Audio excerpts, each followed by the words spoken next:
All right, everybody. Hey, guys, welcome back to part two of part 11 when we're building the virtual machine, right? We went through the first half of the process of building the virtual machine in the Azure console. And then, of course, time got a little bit long 21, 22 minutes.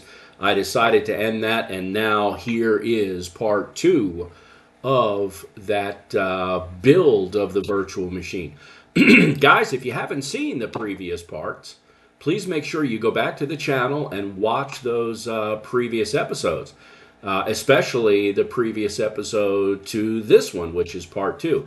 Don't forget to subscribe so you'll know when all these new videos are uploaded.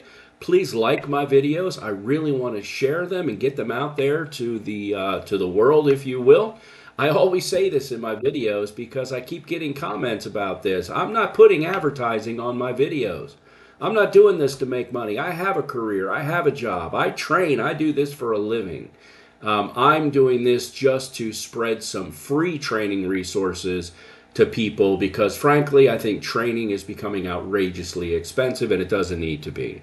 So if you could help me by subscribing and providing comments and liking and sharing the video, that way people will actually know it's out there and they will watch it. And I really, really appreciate you doing that for me. Okay, so I left off on part one of part 11 right here. We created a data disk. Remember what I was saying in terms of the disks when you build the virtual machine.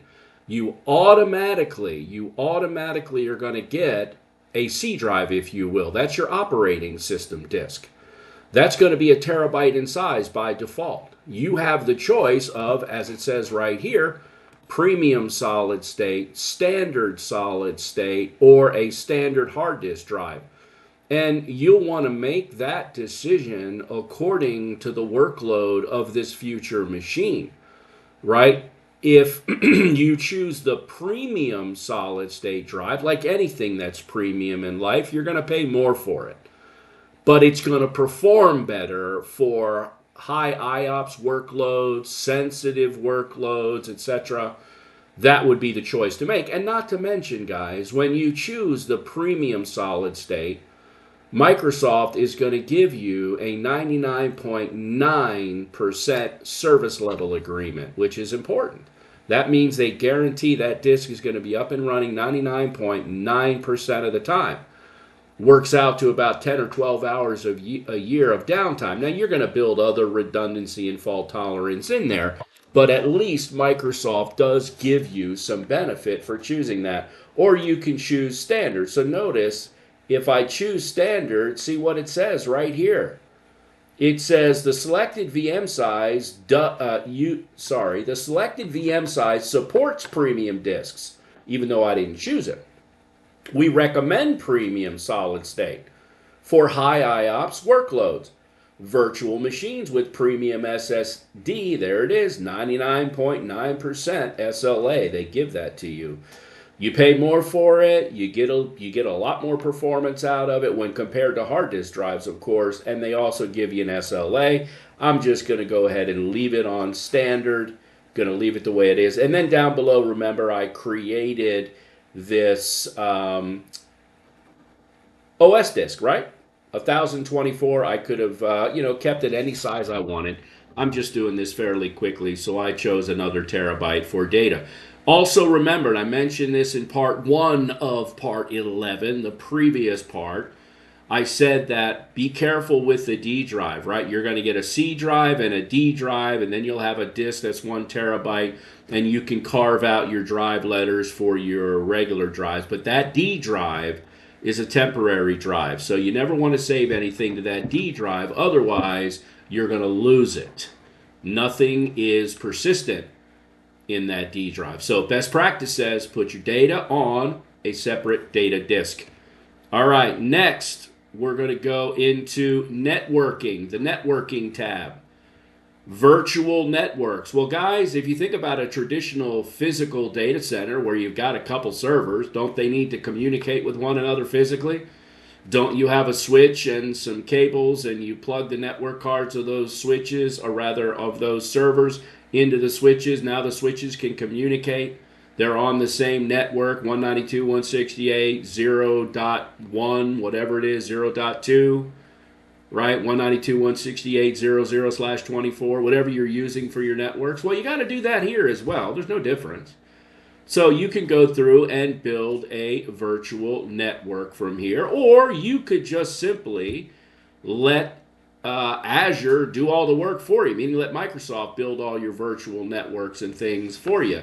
Now notice it defaults to my name that I've chosen previously, YouTube server VNet, and then there's a subnet, new, default is 10.0.0.0/24. That means you have 8 bits of, or 8 bits to be used for your host IDs, right? So it would be 10.0.0.1 through 10.0.0.254, and you can change that, right? I can create, if I had other subnets here, I could choose one of those, and I could go back and create other subnets later on if I wanted to. It then asks you if you need a public IP address. Well, I'm going to choose to keep a public IP address because, you know, this web server, FTP server, whatever it is I'm building, I need people to connect to it over the internet. So notice it's going to say YouTube server IP, creating that one, or I could create a different one, right? Network security group. Do I want a network security group? Well, what is a network security group? This one gets to be a little bit confusing for people. By the way, I'm going to just choose none here because I'm going to do a separate video where I build network security groups for you, but we're going to leave it as none.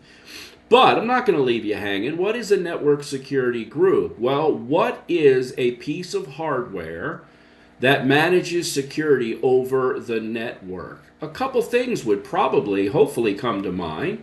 Things like intrusion detection systems, intrusion prevention systems, even routers per se can control sending packets to different networks. But we're talking about a firewall. Basically, what a network security group is, we are creating incoming and outgoing traffic rules. Rules that would allow specific protocols in and specific protocols out. And we assign network security group rules to both interfaces and to subnets. So it's firewall rules. I'm not creating one. And notice, I get a warning, alert, alert, alert, right? All ports on this virtual machine may be exposed to the public internet. Okay, now why does it say may? Why doesn't it just say they are going to be exposed to the internet? Because the virtual machine I'm building may have those ports and services shut down with the local firewall on those servers, the virtual servers. So that's why it says may. But let's just assume that's not the case. Those ports are going to be open to the internet. This is as it says, a security risk. Use a network security group to limit public access to specific ports. You can also use a subnet that already has network security groups defined, meaning I've built a dozen virtual machines and I've already linked them to a very dedicated, secure network that I built. I just want to link that one to the same one. Can I do that? Absolutely. Right? I can certainly do that. But now I'm not going to do any of this right now. I'm going to leave it on none for now. But I am going to set it up right here to delete that public IP address and the network card when I delete the VM. See, disks and IP addresses, meaning public IP addresses, and network interface cards, they are treated as separate from the VM from a billing standpoint. You're always going to be billed for your IP address, for your disk, and for your network card. You're going to be billed for them, regardless of whether that machine is used or not. Remember, this machine's costing about $91 a month. Well, if I delete the VM, I don't want those things hanging out there, costing me money, and they're not being used, so I want them deleted. Now, going down a little bit further, load balancing. Now, you remember back on the initial basics page where I had the opportunity to put my virtual machine in Azure Zone 1, Azure Zone 2, and Azure Zone 3 of the Western U.S., or at the time it was the Eastern U.S. zone. I had that, and I chose those 3 options, and you saw 3 virtual machine names, meaning 3 VMs being created. So I would have had one instance of this YouTube server in zone 1, one instance of the YouTube server in zone 2, and one in zone 3. Those are geographically dispersed within the eastern US. Again, I don't know where they are. I don't know what machines they're on. I don't know any of that. But I could load balance between them.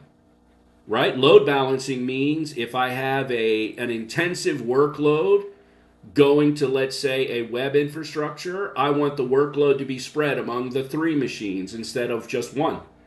So that way I don't have, 500,000 simultaneous connections to my e-commerce platform killing one machine and the other 2 are just sitting there doing nothing. I want to load balance between them. We're going to have videos where I'm going to build load balancers. You'll see all that by the time we're done with this cloud course that I'm putting up here. I'm just going to leave it as none for now. And I'm going to move on to the management tab, which is the next one in the list. And there's really not much I want to do here. I can enable things like Windows Defender or Microsoft Defender for the cloud. I'm already given that as part of my basic subscription, but there's different levels of it. I have the basic plan. You can opt for more advanced plans if you have more enterprise Azure accounts. Right? Do I want auto shutdown? Right? Think about that. Wouldn't you love to have all of your lights turn off in your house when you leave? Wouldn't you love that? So if you leave and you forget your lights on, your lights are now turned off and you're not paying that electric bill? Well, that's what this is. Auto shutdown. If I choose it, I want this virtual machine to shut down every night, let's say at 9 o'clock p.m. Universal Coordinated Time, or I can go in here and I can choose whatever my time zone is wherever I am around the world. Pacific time, Eastern time, whatever it is. I want this VM turned off. Why? Well, if it's off, I don't pay for it. It's not being used, so let's get rid of it. And then the next day, it'll turn back on again, obviously. Do I want a notification before the machine shuts down? Well, that's up to you. How do I want to handle Windows updates? Do I want this all to happen automatically? Remember, I chose Windows Server 2019 Data Center. How do I want to update them? I'm going to let Windows Update out on the internet handle it, or I have my own internal update options, Azure orchestrated or manual updates. You can choose those. Next, I'm going to go to monitoring. Do you want alerts when critical things happen on your VMs, right? Do you want boot diagnostic alerts? So if you have a boot failure, do you want to know some information that might help you diagnose that? Well, that's up to you. I'm going to choose Next and go to the Advanced tab.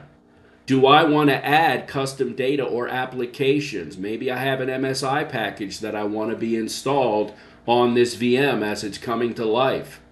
Right? Do I want to do any of that? VM applications. Do I want to add custom data or user data? Do I want to populate the VM with profile data and so forth? I can do all of those things here. I'm going to go to tags, the next one. Tags, these are name value key pairs that you can use when you're filtering information about resources. So I'm going to call this, we'll call it YouTube. Sorry, guys, if I can spell right. We'll call it YouTube, and the value will be servers, right? Because let's say I've got 100 servers that I am using for my YouTube work, let's say. I don't, obviously, but let's say I do. And I want to attach this to just virtual machines. So now, what have I done? I've created a tag, which is a name value pair. In essence, I'm categorizing the resources so I can look at billing information for those resources. So when I search my bill for YouTube servers, I will see the cost of the virtual machines that are a part of what I would call YouTube servers. You can go on and create as many of these as you like. It really helps you filter through your billing.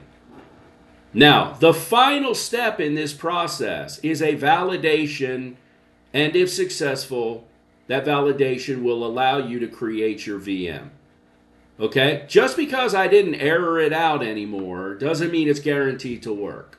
Matter of fact, I was teaching a class a couple weeks ago, an actual class with students online with Zoom, and went through, built a VM for them, and the VM actually built fine, but the VM wouldn't work properly. I had to go back and troubleshoot it, and there was some issue during the orchestration or the build of the VM.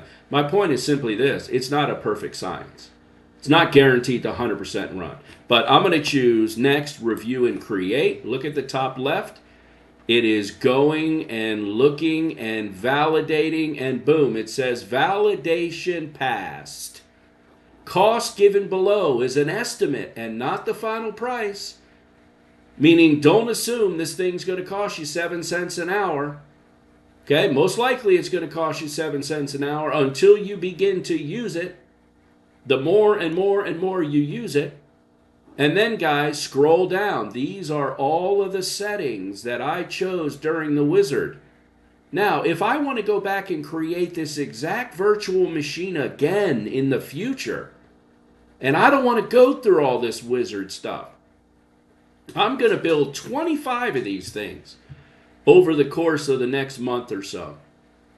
Wouldn't it be great to just have a template built so I could just go run the template, boom, I'm done? Well, you can do that. Look down below. It says right here, download a template for automation. So I can capture this template and save it, and the next time I want to build this FTP server, set up exactly the way I just set it up, I can use that template next time. I'm not going to do that, but that's what that's for. It's awesome. Again, it's all about automation. It's all about agility.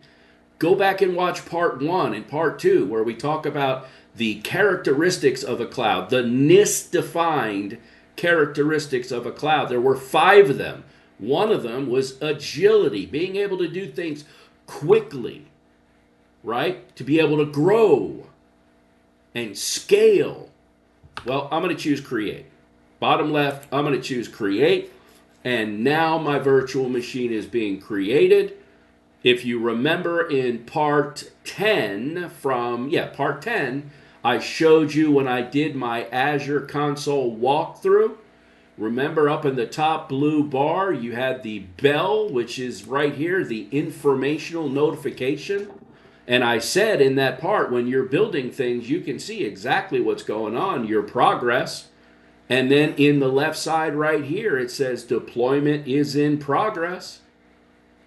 So there you go. You can see the virtual machine has been created. The disks have been created and check out. The YouTube server IP, the YouTube server virtual network. Remember I named it YouTube server. It just takes that name YouTube and applies it across all the resources that you're ultimately building. And you might be using Azure one day and it takes like 25 seconds to build a virtual machine, and you might use it another day, it takes a minute, another day it takes 15 minutes. It all depends on how busy things are for how long your deployment actually takes to create itself. So I'm going to wrap this up right here. This will end part 2, right? Part 2 of the creation of the VM. When I come back again for our next part, we're going to go ahead in part 13. We're going to go ahead and look at this virtual machine. We're going to connect to the virtual machine and look around it as if we're using it, so you can get an idea of what a virtual machine actually looks like. What does it look like? And by the way, don't expect any whiz-bang fancy looking thing. It looks just like the desktop of any normal system you may have used in the past. Much like you sit at your desk at work and you connect to a server remotely in a server room.